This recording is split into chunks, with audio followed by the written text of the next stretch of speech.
Hello everyone, welcome back to TechTube. In today's video, I'm gonna show you how to set nickname on Discord.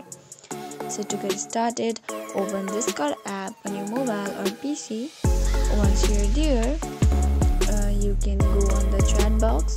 Here I'm already in it. So suppose I wanna select this name and want to add nickname to this name or to this particular person.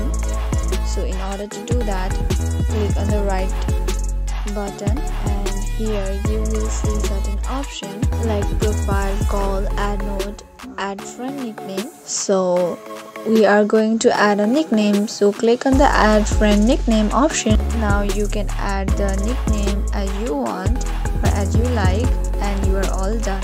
So this is how easily you can set nickname on Discord. If you found the video to be helpful, please do not forget to subscribe to our channel and also press the notification bell so that you'll never miss another upcoming upload from us.